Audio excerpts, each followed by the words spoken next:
کتنے ہی قوموں کو اور کتنے ہی انسانوں کو پستی سے اٹھا کر بلندیوں تک پہنچا دیا۔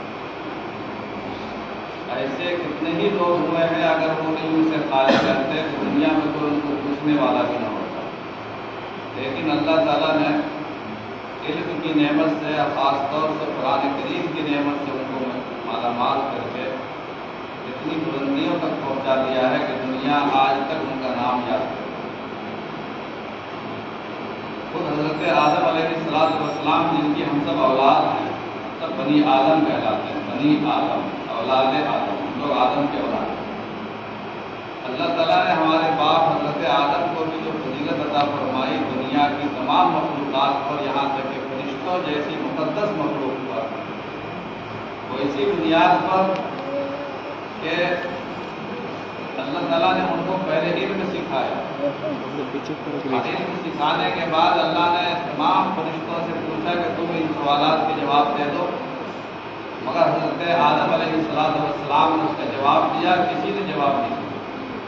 اور یہ ثابت کر دیا کہ جس کو علم ہوگا وہی شخص سجدہ کیے جانے کے لائق ہوگا۔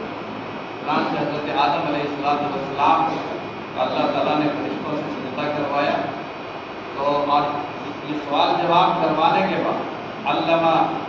آدم الاسماء كلها، وعلم آدم الاسماء كلها، اللہ نے پہلے آدم کو علم سکھایا، اور پھر اللہ تعالیٰ نے فرشتوں کے سامنے سوال جواب رکھا، مقابلہ رکھا، ان سوالات کے جواب کون دیتا ہے، اسماء کا علم کون بتاتا ہے۔ پھر حضرت آدم علیہ السلام نے جواب دیا، فرشتوں نے جواب نہیں دیا، تو جب یہ جواب دے دیا فرشتوں نے، حضرت آدم علیہ السلام نے، تب اللہ تعالیٰ نے کہا کہ اب سارے لوگ سجدہ کرو۔ ڈائریکٹ بھی اللہ سجدہ کروا سکتے تھے، اللہ تعالیٰ کا حکم کافی تھا، کہتے کہ آدم کو میں نے پیدا کیا ہے انسانیت کی بنیاد کے لیے، میں نے ان کو شرف عطا فرمایا ہے، فضیلت عطا فرمائی ہے، میں نے خلیفہ بنایا ہے، سارے لوگ سجدہ کرو، تبھی سب سجدہ کرتے ہیں۔ لیکن سجدہ کرنے کے لیے جو اللہ نے ایک ماحول بنایا اور ایک انداز اختیار کیا اور ایک بنیاد یہ قرار دیا کہ تم لوگ کیونکہ سوال کے جواب نہیں دے سکے، اور آدم نے سوال کے جواب دیا، آدم کے پاس علم ہے، ان کے مقابلے میں تمہارے پاس علم نہیں ہے، اس لیے جس کے پاس علم نہ ہو وہ سجدہ کرے اس کو جس کے پاس علم ہے۔ اصل اس کو غور کرنا، یہ سارا ماحول جو اللہ نے بنایا، اس ماحول میں بڑی خاص بات ہے کہ اللہ تعالیٰ اس علم کی بدولت ہمارے جد اکبر حضرت آدم کو اللہ نے فضیلت عطا فرمائی ہے۔ یہ علم ہماری میراث ہے جو حضرت آدم سے لے کر سرکار دو عالم صلی اللہ علیہ وسلم سے ہوتے ہوئے ہم تک پہنچا۔ اس علم کی حفاظت کرنا ہم سب کی ذمہ داری ہے، اور اس میں غفلت نہیں برتنی، اور علم ہی کی بدولت انسان کو دنیا کی ہر مصیبت سے نجات ملے گی، آخرت کی ہر مصیبت سے نجات ملے گی، اور اللہ تعالیٰ عزت اور عظمت کی عطا فرمائے گا، دنیا علم ہی کی بدولت۔ آپ کو پتہ ہے قرآن کریم، اسی قرآن کریم میں لکھا ہوا ہے، حضرت سلیمان علیہ السلام کے زمانے میں سلیمان علیہ السلام کی حکومت انسانوں پر بھی تھی، جناتوں پر بھی تھی، فرشتوں پر بھی تھی، چرندوں پر بھی تھی، جانوروں پر بھی تھی۔ ایک دن حضرت سلیمان علیہ السلام کی مجلس میں ہدہد ایک چڑیا تھا جو خاص مقام رکھتا تھا، وہ غائب تھا، مجلس میں موجود نہیں تھا، بغیر علم و اطلاع کے غیر حاضر۔ تو جب بغیر علم و اطلاع کے انسان غیر حاضر ہو جاتا ہے، طلبہ کو سزا دی جاتی ہے، تو اللہ حضرت سلیمان علیہ السلام نے فرمایا کہ کیوں بغیر علم و اطلاع کے غیر حاضر ہے، جیسے ہی آئے اسے پکڑ کے حاضر کرو۔ اب ہدہد بیچارہ آیا تو طلبی ہوئی، حضرت سلیمان علیہ السلام عام معمولی انداز کے بادشاہ تو تھے نہیں، وہ تو جنات اور انسان اور چرند اور پرند اور درند سبھی ہوا سب پر ان کی حکومت چلتی تھی۔ ان کے سامنے پیشی ہوئی ہدہد چڑیا کی معمولی چڑیا، اب اس نے تو سمجھا کہ شاید مجھے آج ختم کر دیا جائے گا۔ ہدہد نے کہا کہ میرا جرم تو ضرور ہے، لیکن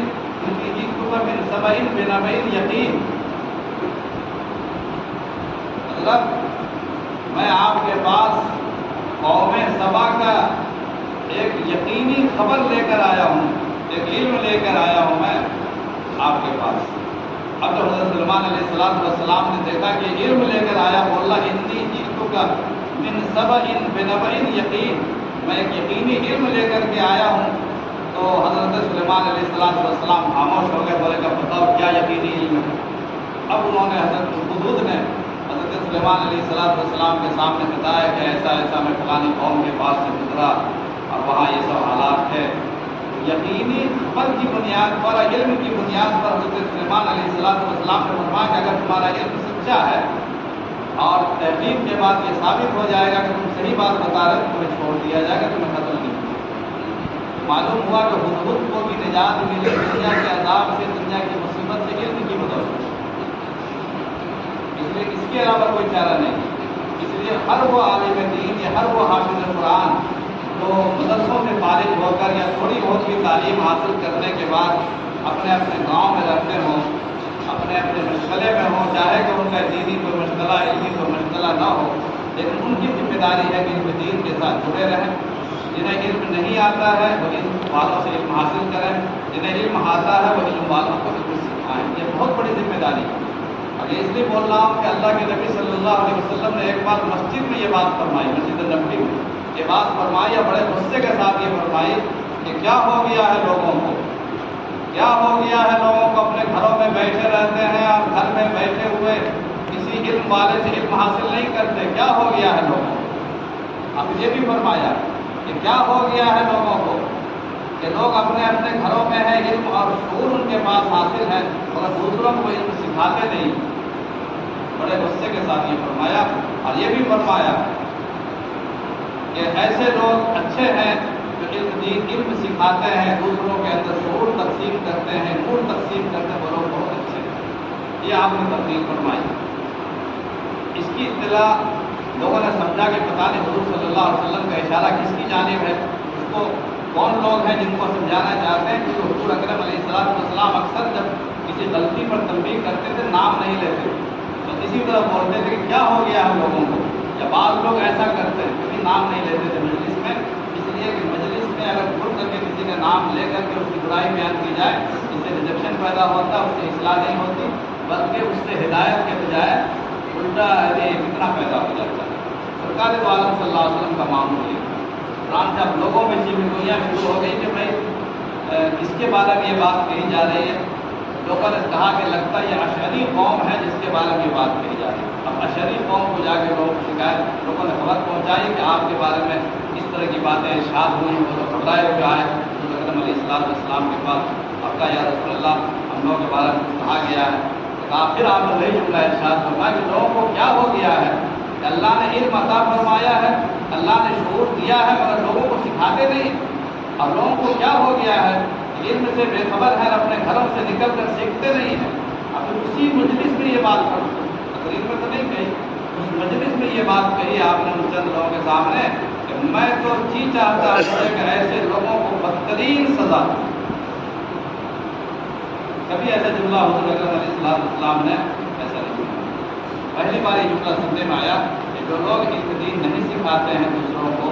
یا نہیں سیکھنے کے لیے جاتے ہیں، میرا جی چاہتا ہے کہ ایسے لوگوں کو بدترین سزا دنیا میں، آخرت میں اللہ تعالیٰ تو دیں گے، میں بدترین سزا دوں۔ حضور اکرم علیہ السلام سزا کی دھمکی دے رہے ہیں، سزا کے ذریعے سے ان لوگوں کو تنبیہ فرما رہے ہیں اور ہم گھروں میں بیٹھے ہیں۔ اس لیے علم دین کی طرف رغبت پیدا کرنا چاہیے۔